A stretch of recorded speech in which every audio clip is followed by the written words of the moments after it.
Olá, querido ouvinte, seja bem-vindo à nossa 100 Igual Rádio, à sua 100 Igual Rádio.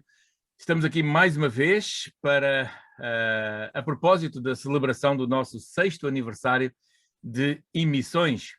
24 horas por dia, diferente por si. Estamos aqui a celebrar o nosso 6º aniversário e nesta série de entrevistas com líderes da nossa nação e não só, alguns de fora também, mas sobretudo com gente que se dedica ao Evangelho e à prática e à pregação da palavra de Deus. Hoje temos Salomão Oliveira, pastor em Portugal, missionário também, e eu vou-lhe dar já as boas-vindas e agradecer o convite, agradecer a sua presença. Salomão, obrigado por estares connosco. Não, obrigado a você, Vitor. Obrigado pelo convite. Amigos ouvintes, um abraço para vocês. É um prazer estar aqui com vocês. Obrigado. Eu conheci o Salomão já há uns bons anos, uma boa dúzia de anos. O tempo passa, não é?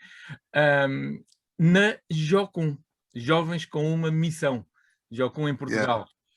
Jovens com uma Missão, gostei do nome, gostei do trabalho. Salomão, para quem não nos conhece, para quem não conhece a Jocum, o que é a Jocum? Ok. Uma organização missionária que trabalha em três áreas distintas: treinamento, evangelismo e misericórdia. Cada uma dessas áreas existe uma infinidade de desenvolvimentos, e a Jocum está estabelecida em todas as nações da Terra, né, sempre com esses três focos: treinamento, evangelismo, treinamento e misericórdia. E o foco principal são as 7 áreas de influência da sociedade: a família, o desporto, as artes, a política, a igreja, e faltam 2 que agora passou. Estas brancas... Mas é isso, é uma organização que nasceu em 1960 com o objetivo de treinar, de preparar jovens para a evangelização do mundo. Esse é o foco da Jocum, essa é a base da Jocum. Treinar jovens, preparar jovens, não jovens pela idade, mas jovens que sentem de coração jovem, sentem que tem coisas para oferecer ao Senhor. Então, são treinados, preparados e são enviados para áreas, para lugares, enfim, pelo mundão afora, honrando o nome de Jesus. Isso, olha, essa parte é bem importante. O treinamentos há muitos, treinamentos honrando o nome de Jesus já há menos. E fazem falta cada vez mais. O que é que leva alguém a sair, no teu caso, a sair do Brasil, vir para Portugal, já numa época que não era o atual, não é tão fácil como atualmente, apesar das dificuldades agora, mas isto é outra história. O que é que leva alguém a sair, a deixar um país, para vir para um país tão distante, há tantos anos? Pois é. Eu costumo dizer que naquela época o brasileiro em Portugal era como uma árvore rara. As pessoas paravam para ouvir o nosso sotaque, e dos caixas de supermercado paravam para ouvir o sotaque. Hoje viramos erva daninha, né? Já estou em Portugal há 30 anos, vai fazer 30 anos agora. Uma filha minha nasceu cá em Portugal, né? E o que leva, Vitor? Olha, eu estive há 2 semanas atrás pregando na igreja. Uma das coisas que eu citei é que Jesus foi o melhor que nos aconteceu. É impossível para o ser humano encontrar alguma coisa na sua vida, no presente, no passado, no futuro, melhor do que Jesus. É impossível. Então, essa onda, por exemplo, de dizer que o melhor de Deus está por vir, isso é bobagem. O melhor de Deus já veio. O melhor de Deus é Jesus. Não há nada que se compare a Jesus. E eu disse naquele dia, eu contei um pouco a minha história e falei para os irmãos, está lá, está gravada a mensagem, está lá na página da igreja. Eu disse que eu não poderia dar um rumo melhor, por mais que eu quisesse. Era impossível eu dar um rumo melhor na minha vida do que servir o Senhor, obedecê-lo no meu chamado. Então, vim para Portugal, claro, lutas enfrento até hoje, dificuldades enfrento até hoje. Meus pais morreram, eu não estava lá. Meus sobrinhos cresceram, eu não os vi crescer. Meus amigos se foram. Eu chego no Brasil, não tenho mais amigos. Alguns de cabelo branco. Mas tenho amigos aqui. Enfim, mas ainda que não estivesse, a verdade é que eu não tinha a menor possibilidade de dar um rumo melhor à minha vida do que obedecer ao Senhor na pregação do Evangelho. Então, vir para Portugal foi um ato de obediência, e nesse ato de obediência, porque na realidade a vida do cristão é obedecer ou não obedece, ou obedece ou não, né? E vir para Portugal foi um ato de obediência, eu e minha esposa, e foi a melhor coisa que eu fiz na minha vida, né? Porque obedecer continua sendo a melhor decisão do ser humano. Ser firme, constante, abundante na obra do Senhor. É uma necessidade grande, é uma necessidade grande do nosso povo. Eu tive que aplaudir, eu sempre, desde a primeira vez que eu ouvi essa frase, que o melhor de Deus está para vir, ela não bateu bem na minha cabeça. E eu continuo sempre a reclamar com essa frase. O melhor de Deus está para vir. Não, o melhor de Deus já veio, realmente. Porque mesmo aquilo que está para vir de Jesus voltar para nos vir buscar, só tem sentido porque Jesus já veio. Já veio. Não é? Porque se só e sabe o que acontece, Vitor? Nesse sentido, o Jesus é o melhor de Deus para mim. Qualquer coisa que me acontecer no futuro, seja o que for, tanto coisa boa ou coisa má, é impossível roubar o brilho do que me aconteceu em ter conhecido Jesus. Se for uma coisa muito boa, não se compara a ter conhecido Jesus. Se for uma coisa muito má, também não vai apagar o fato de ter conhecido Jesus. Na verdade, o fato de ter conhecido Jesus vai até me dar força para superar essa dificuldade. E se eu não superar a dificuldade, não tem problema, vou para a eternidade. Percebe? Mas o melhor de Deus já veio. O melhor de Deus chama-se Jesus Cristo, e é o melhor que pode acontecer a um ser humano, é conhecer Jesus. Muito bom, muito bom. Já valeu, já podemos encerrar aqui. Já valeu. Salomão, entretanto, a Jocum continua, agora com uma liderança diferente, já sem a tua liderança propriamente dito, mas o teu trabalho com a Jocum continua. Sim, sim, continua. Eu continuo como diretor da Jocum em São Tomé e Príncipe, na África. É uma liderança um pouco à distância, mas eu tenho uma equipe ministerial muito forte lá, uma equipe ativa, pessoas maravilhosas. E eu vou, quando está normal, eu vou 4 vezes no ano, né? Passo um tempo com eles, mas não só vou, outros amigos meus aqui também, como o próprio pastor Miguel Jerônimo, que é o meu colega de ministério, também ele vai e dá um tempo lá na igreja, a Getsemane também lá em São Tomé, e na Jocum, enfim, é um ministério muito forte de Jocum lá em São Tomé. Um ministério muito legal. Temos creche,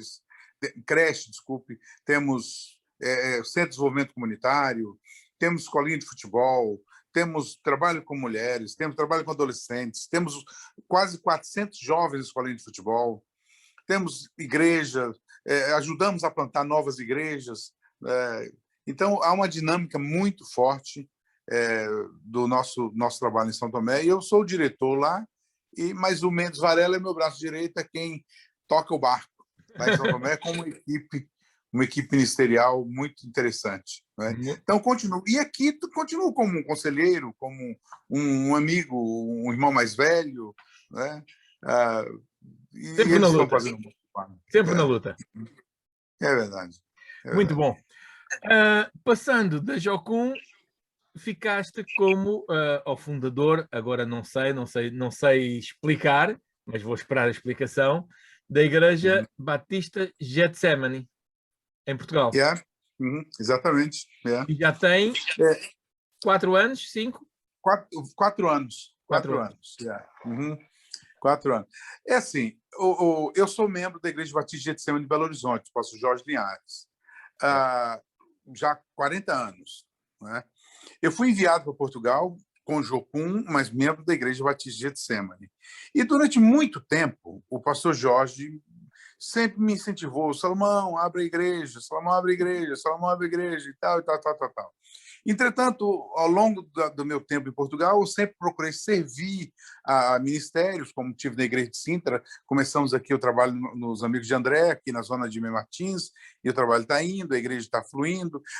Começamos eu e o Nuno Ornelas da CCLX, e eu tinha um alvo de ficar apenas 2 anos com o Nuno, mas acabei ficando 3 anos, e o trabalho depois deixei, o trabalho seguiu, porque sempre foi essa a minha motivação. Nunca quis ser o pastor titular de uma igreja, sempre ao lado de alguém, né? E quando nós começamos a Getsemane, começamos uma igreja em São Tomé, desculpe, no fundo era Getsemane, e tentamos passar para um ministério aqui, porque muitas igrejas de São Tomé nasceram conosco, com o Ministério da Jocum, e sempre passava para outros ministérios, né? Sempre outros ministérios, como Renascer, como agora o Moisés com a Metodista, da Cindy e Eduardo, estão fazendo um bom trabalho lá, e outras, Igreja Batista, por exemplo, que tem lá em Lemos, que também nasceu com o trabalho do Jocum, enfim, várias igrejas. E aí nasceu essa igreja, e era um grupo pequeno, aí 18, 20 pessoas, mais ou menos, e eu estava em Belo Horizonte e o pastor Jorge falou, mas por que essa igreja de São Tomé não é Getsemane? Aí eu falei, mas você gostaria que fosse Getsemane? Ele, sim, por que não? Eu falei, ok. E aí fui lá em São Tomé e falei assim, pessoal, vamos começar um novo projeto aqui, Igreja Batista de Getsemane. E aí, na altura, postamos uma liderança e tal, o trabalho tocou, construímos um espaço de culto, cabe lá umas 120, 150 pessoas, mais ou menos. Pelo menos com o pastor Luiz Reis, o ano passado, devia ter umas 200 e tal pessoas lá dentro do espaço de culto. Então, quando estou no Brasil e falo para o pastor Jorge acerca do trabalho em São Tomé, que estava indo muito bem, ele disse, mas por que você não começa em Portugal também? E aí eu estava naquela altura que eu achei que que era uma transição minha em Portugal. E eu falei para minha esposa, falei, olha, o que você acha, amor? Ela falou, olha, vamos embora, vamos avançar. E aí começamos. Na altura, eu, o Rodrigo Pombo, que era um obreiro que estava comigo aqui, né? E mais uma equipezinha de umas 12 pessoas, começamos a Getsemane. Ficamos um ano servindo junto com a igreja de Algés, lá em Algés. A igreja de Algés reunia de manhã e a gente reunia à tarde no espaço, né? Ficamos lá quase um ano. No final de um ano, o Miguel Jerônimo, junto com a equipe ministerial dele, nos procurou querendo fundir os trabalhos, juntar a Igreja da Família com a Getsemane. E aí, como é muito comum muitas igrejas dividirem, né? Vocês uniram. Nós unimos. Coisa E boa. ficou a Igreja Batista de Getsemane, uma igreja da família. O pastor Salomão de Oliveira é o pastor titular, o pastor Miguel é o pastor adjunto, temos uma equipe ministerial e o trabalho está tocando.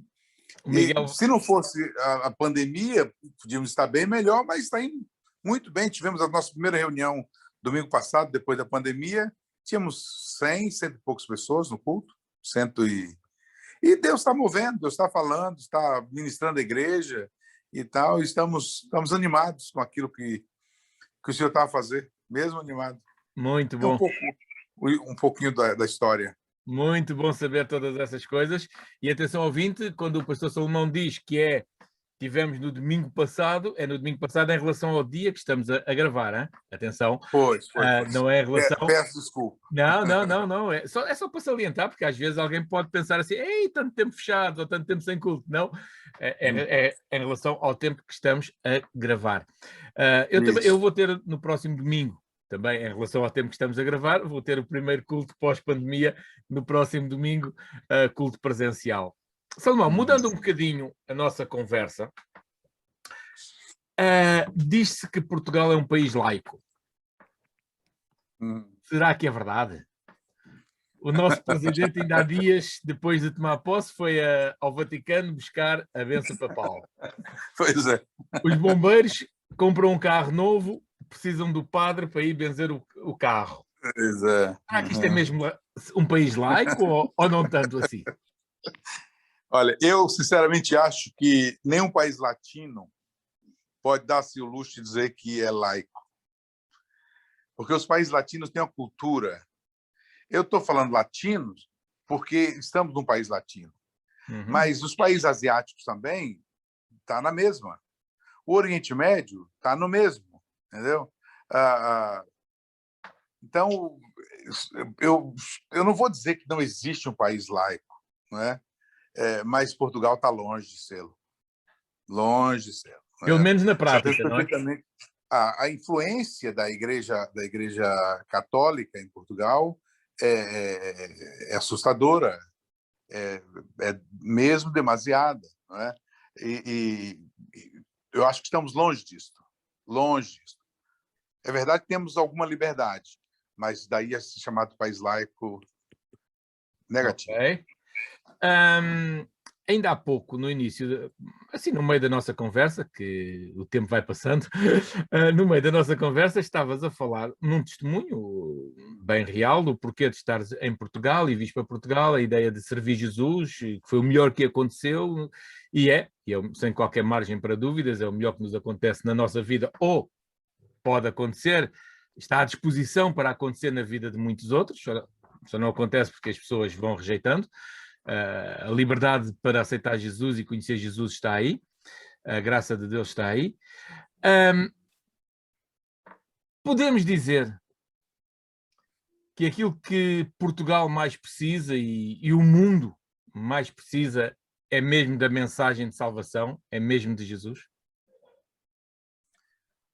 Vitor, eu gostaria de ser muito preciso nessa resposta e que o Espírito Santo me ajude a respondê-la realmente como ela merece. Porque você pega uma família destroçada. Eu posso te dar alguns exemplos que eu tenho em mente, agora pensando em algumas pessoas. Não é? Você vê uma família, um pai de família destroçado, ele e a esposa vivendo mal, os filhos rebeldes, perdidos, um nas drogas, outro envolvendo com pessoas de má índole e tal. De repente, o evangelho chega naquela casa. Um só recebe o evangelho. Não estou falando todos. Um só recebe o evangelho. E esse um só que conheceu Jesus foi suficiente para mudar a história da família toda. Da família toda. As pessoas começaram a ver a mudança que aconteceu na vida dele, pelo menos o nível de esperança que ele demonstrava ter, e as pessoas ficaram impressionadas com aquilo. Ele não sabia pregar o evangelho, ele não sabia falar das coisas de Deus, ele não sabia nada disso, mas ele sabia dizer uma coisa: olha, Jesus fez uma obra na minha vida.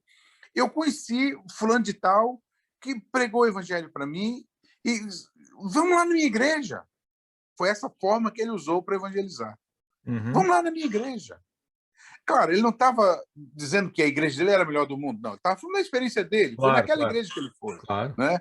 Eu estou falando naquela, mas nós sabemos que acontece isso aí no país inteiro. Todos aqueles que se deixam ser visitados por Jesus, algo lhe acontece que é incomparável. É mesmo incomparável. Então, não há nada que se compare ao Evangelho. O Evangelho não é uma ideia de homem. O Evangelho é o poder de Deus para a salvação de todo aquele que crê. O que Portugal necessita é do Evangelho. O problema, Vitor, eu estava uma vez num país chamado Gâmbia, fica ali perto entre Guiné-Bissau e Casamansa. Guiné-Bissau, Casamansa, Senegal. Eu estava nesse país, estava no centro da cidade, orando naquele lugar. Nós estávamos ali fazendo, ajudando famílias e pregando o evangelho e tudo mais. E no centro daquela cidade tinha uma grande estátua de uma estátua de idolatria, e eles faziam toda a idolatria naquele local. Gâmbia é um país muçulmano, e naquele instante, quando eu olhei para aquela cena, o Espírito Santo falou no meu coração: Salomão, o povo dessa cidade não se converte porque eu sou mal representado. Vitor, eu ouvi aquilo, eu entendi aquilo no meu coração, e eu sei que esse é um dos problemas nossos em Portugal. Há igrejas que não estão fazendo o seu trabalho. Que Deus tenha misericórdia da minha vida, eu faço parte do mesmo grupo, nós somos evangélicos, né? Deus tenha misericórdia da minha vida, eu não quero ser essa igreja e vou me esforçar de todas as formas para não ser. Mas a verdade é que nós temos aprendido em Portugal a sermos leões dentro do nosso espaço de culto e gatinhos lá fora. Temos medo lá fora. quando, na verdade, nós temos uma mensagem poderosa, mas uma mensagem poderosa que não é anunciada, que não é falada. Não é? Poucas coisas representam a pregação do evangelho em Portugal. A pregação se limita aos espaços de culto. Poucos programas de rádio, graças a Deus pela Sem Igual, graças a Deus por outras iniciativas que tem por aí, entendeu? Pela RC Rádio Clube Sintra, por exemplo. Mas você sabe que são poucas. Os crentes resolveram, até a Bíblia vai dentro de uma bolsa, porque não leva a Bíblia na mão, não quer ser identificado como crente. E às vezes só mesmo no telemóvel. Pois, não usam uma t-shirt dizendo o nome de Jesus, nem no verão. É uma raridade. Há aqueles que usam, aqueles...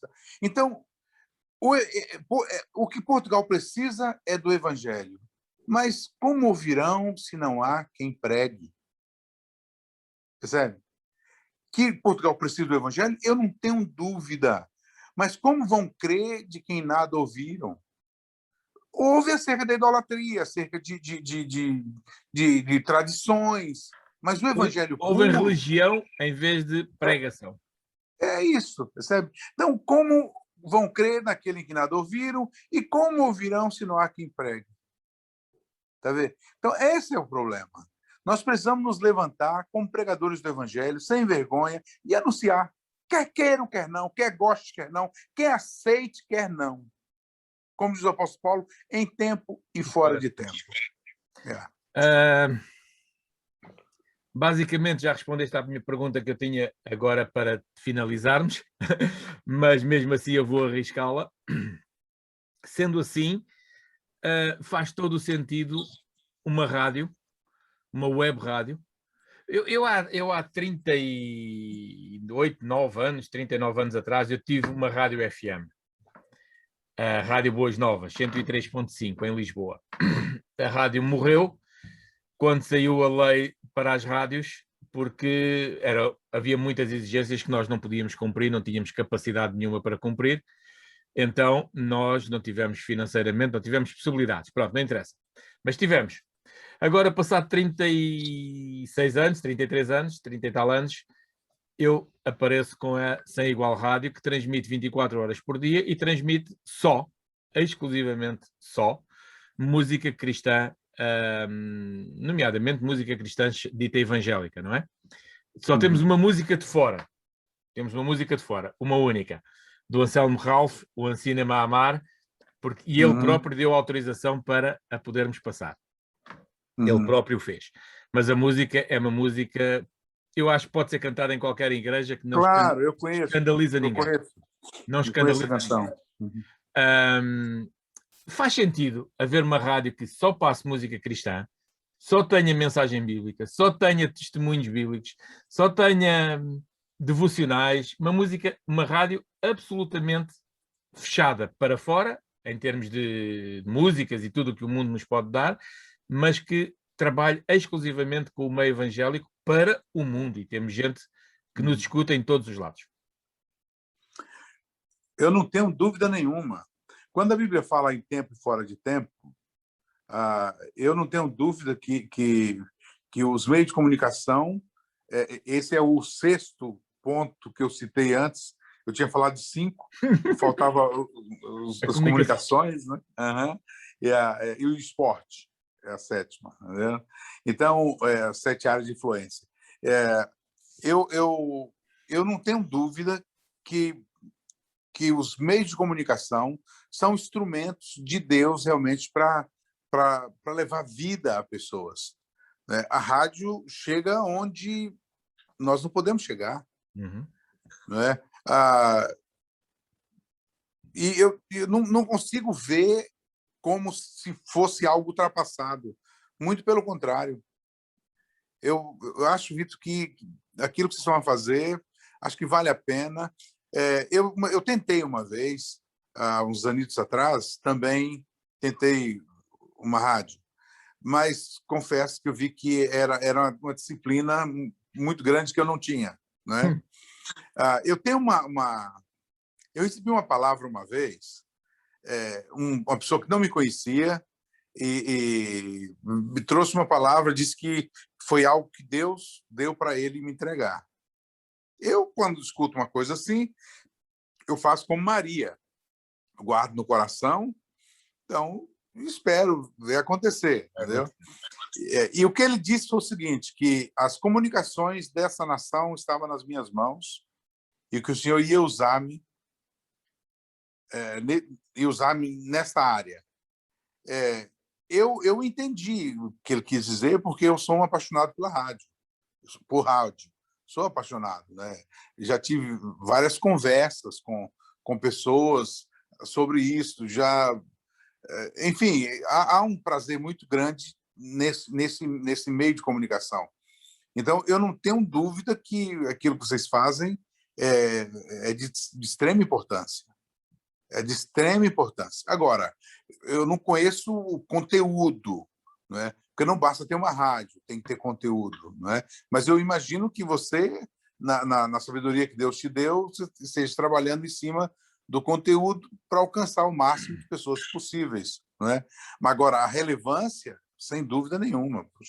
Puxa vida, são instrumentos de Deus, realmente para levar transformação. Nós temos 15 programas diferentes por dia. Temos um devocional que passa hora a hora. Nas horas certas há sempre um devocional que passa 2, 3, 4 minutos. O Hoje da União Bíblica, o Vitamina E do pastor Hugo Pinto, a Boa Semente, de origem brasileira, o Pão Diário, de origem brasileira. Portanto, temos vários devocionais. Temos o Minuto com Deus, do pastor Edvaldo Oliveira, que é muito conhecido. Temos depois pequenas rúbricas assim, mesmo flash, de uma frase ou duas, de palavras de paz, palavras de conforto, uma coisa, mesmo flash, passa rápido. E então, depois temos o nosso programa mais antigo de todos, que é o De Cá para o Mundo, que já tem 1600 gravações. É os 3 minutos. Dos 3 minutos, sim. É um programa da minha autoria, com a minha gravação também. E temos agora um programa top. É o nosso supra-sumo pela qualidade que a pessoa se empenha a fazer. Tem podcast também na página da rádio, que é o Sobre Nós. É uma conversa de mulheres, mas aberta para toda a gente, mesmo aberta. Bertina Tomé foi a primeira a estar connosco e já vamos no 4º programa. Tem sido realmente uma bênção muito grande ter este tipo de programa. Portanto, temos um leque. Claro, há mais para colocar, não é? Há muito mais para colocar. Temos uma rúbrica pequenina. Vamos ter uma rúbrica pequenina que já está feita, está só a ser editada e trabalhada, que é sobre falar português.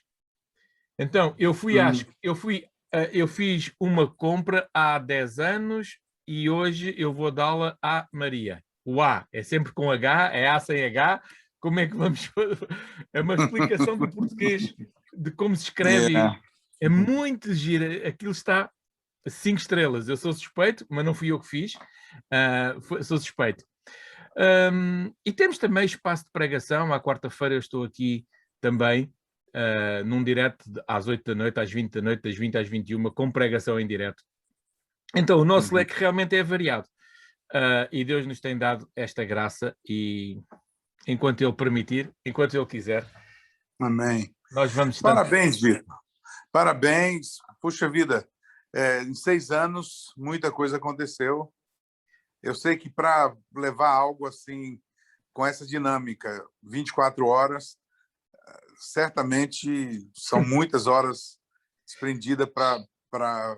É graça de Deus mesmo. Para funcionar, não é? E parabéns, viu? Porque isso é pregação do Evangelho, isso é o ID de Jesus em ação, amém? Isso é a igreja em movimento, isso é o reino de Deus realmente avançando, isso é o corpo de Cristo funcionando, cada um na sua área, cada um na sua vertente, e glória a Deus por isso. E temos espaço para mais, se Deus assim permitir, e houver mais gente. Se não, os nossos 15 minutos já passaram, sei lá, quantos minutos, mas tem sido assim com toda a gente. Nós começamos a conversa e é muito bom podermos conversar. E então, neste tempo, que estamos tão ausentes uns dos outros, ainda melhor é podermos conversar. Deixa-me ter uma palavra de amor. Faz favor. Amém. Amém. Amado Deus, é bom podermos ouvir da tua palavra, ouvir da tua ação no nosso meio, ouvir de gente que se dedica à tua obra, a quem tu tens chamado e que respondem ao teu chamado. Senhor, nós te queremos agradecer pelo Salomão, por a sua família, porque eles têm atravessado todas as dificuldades e mantido-se fiéis. Nós te queremos louvar por isso. Obrigado, Deus, pelo testemunho que ouvimos hoje. Obrigado, Deus, por aquilo que tu tens feito na vida do Salomão, nos ministérios onde o tens usado, da Jocum, a igreja, em Portugal, fora. Senhor, nós te louvamos, Deus, porque podemos confiar num Deus vivo que nos conhece, um Deus que nos ama, que está conosco. Eu quero agradecer-te, Senhor, agradecer esta oportunidade desta conversa, pedindo a tua bênção sobre todas as coisas. Que a tua obra, Senhor, neste país, a tua obra lá em São Tomé, a tua obra, Senhor, que daqueles que se levantam para pregar o teu evangelho, que são fiéis à tua palavra, Senhor, que a tua obra floresça. Possamos ver gente a conhecer Jesus. Que aquele Jesus que veio para dar a vida por nós, que subiu, que está à tua destra, que enviou o teu Espírito Santo, ó Senhor, que ele seja glorificado na vida de cada um, que o teu Espírito Santo continue a convencer almas, continue a tocar corações. Deus, esperamos em ti. Obrigado, Senhor, por todos. Obrigado por aqueles também que contribuem para que as obras continuem a acontecer. Aqueles que voluntariamente despendem do seu tempo, do seu trabalho. Senhor, muito obrigado. Dedicamos esta obra, Senhor, da Jocum, esta obra da Igreja Batista Getsemane, Senhor, nas tuas mãos, que tu diriges, que tu tomes as rédeas em todos os momentos, Senhor. Abençoa o teu povo e muito obrigado, Deus, por esta oportunidade. Eu oro a ti, Senhor, para a glória do teu nome, no nome santo do Senhor Jesus. Amém. Amém. Amém. Amém. Maravilha. Salomão, um bom tempo. Valeu. Estou muito grato por estes momentos. Amém. E desejo que o Senhor te abençoe muito. A ti, à família e aos ministérios. Obrigado, meu irmão. Parabéns pelo trabalho. Deus continue florescendo aí para a glória de Jesus. Um abraço grande. Obrigado. Um abraço também. Na paz.